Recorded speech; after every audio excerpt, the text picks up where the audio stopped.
আসসালামু আলাইকুম।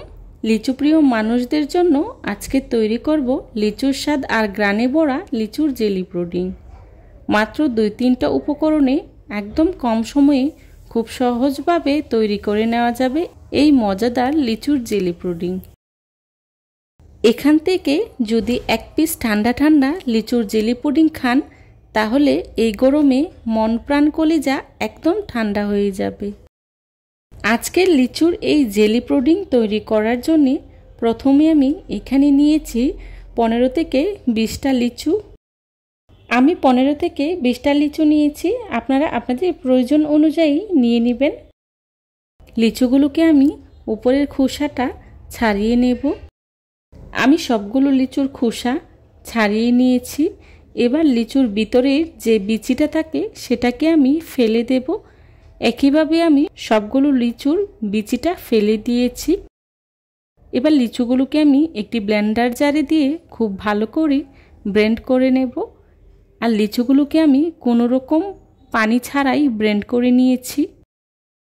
এখন লিচুর জুসটাকে আমি একটি ছাঁকনির সাহায্যে খুব ভালো করে ছেঁকে নেব। এভাবে ছেঁকে নিলে আমরা যে লিচুর জেলিটা তৈরি করব সেটা স্মুথ হবে। দেখুন, ছেঁকে নেওয়ার পর আমি একটি লিচুর স্মুথ পিউরি পেয়ে গিয়েছি। এবার এখান থেকে অর্ধেকটা রেখে দেব, বাকি অর্ধেকটা আমি একটি প্যানে নিয়ে নিচ্ছি। তার সাথে দিয়ে দিচ্ছি 2 চা চামচ চিনি।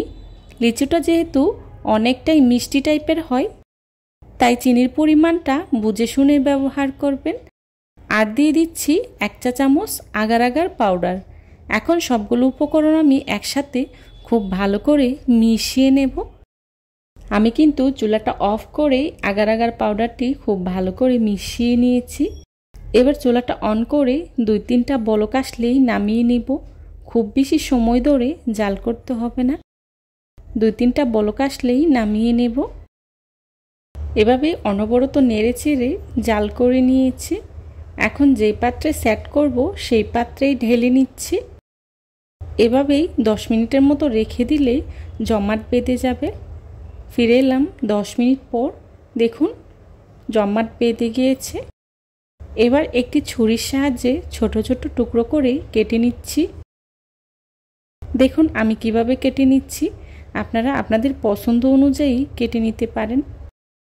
এখন একটি পাচলার সাহায্যে সবগুলো জেলিকে আলাদা আলাদা করে নিচ্ছি। এবার জেলিগুলোকে এক সাইডে রেখে পরবর্তী স্টেপে চলে যাচ্ছে। এবার একটি প্যানে লিচুর বাকি যে পিউরিটা ছিল ওটাকেই ঢেলে নিচ্ছি। তার সাথেই দিয়ে দিচ্ছি 1.5 কাপ পানি আর দিয়ে দিচ্ছি 1/3 কাপ চিনি। চিনিটা আপনারা আপনাদের প্রয়োজন অনুযায়ী ব্যবহার করবেন। আর দিয়ে দিচ্ছি 1 চা চামচ আগার আগার পাউডার। এখন খুব ভালো করে নেড়ে মিশিয়ে নিতে হবে। এবার চুলাটা অন করে জাল করে নেব। খুব বেশি সময় ধরে এগুলোকে জাল করব না। খুব বেশি সময় ধরে জাল করলে লিচুর যে একটা নির্দিষ্ট ফ্লেভার আছে সেটা কমে যেতে পারে। এভাবে অনবরত নেড়ে চেড়ে জাল করে নেব। 2-3টা বলক আসলেই চুলা থেকে নামিয়ে নেব।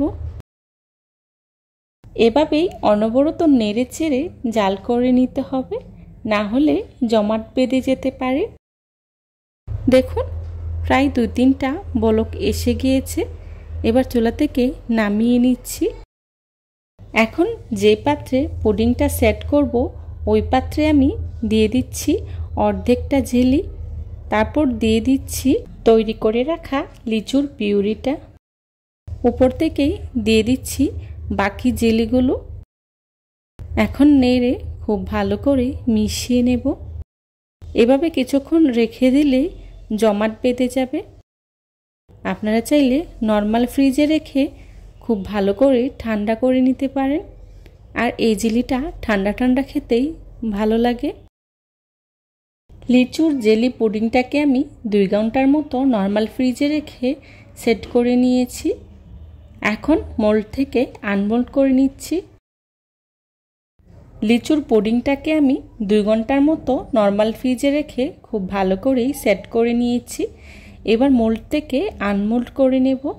তার জন্যে একটি ছুরির সাহায্যে এভাবে গুঁড়িয়ে সাইডটা আলাদা করে নিচ্ছি। দেখুন পুডিংটাকে আমি আনমোল্ড করে নিয়েছি। লিচুর এই জেলি পুডিংটা দেখতে যতটা লোভনীয় হয়েছে, খেতেও কিন্তু ভীষণ মজার হয়েছিল। ঠান্ডা ঠান্ডা লিচুর স্বাদ আর গ্রানে ভরপুর এই মজাদার পুডিংটা এবার শুধু কেটে পরিবেশনের পালা। মুখে দিতেই এক নিমিষেই দেখবেন মিলিয়ে যাচ্ছে। যারা এতক্ষণ ধৈর্য সহকারে আমার ভিডিওটি দেখেছেন তাদেরকে জানাই অসংখ্য ধন্যবাদ। আমার পরবর্তী রেসিপি দেখার আমন্ত্রণ জানিয়ে আজকের মতো এখানেই বিদায় নিচ্ছি। সবাই ভালো থাকবেন, সুস্থ থাকবেন। আল্লাহ হাফেজ। আসসালামু আলাইকুম।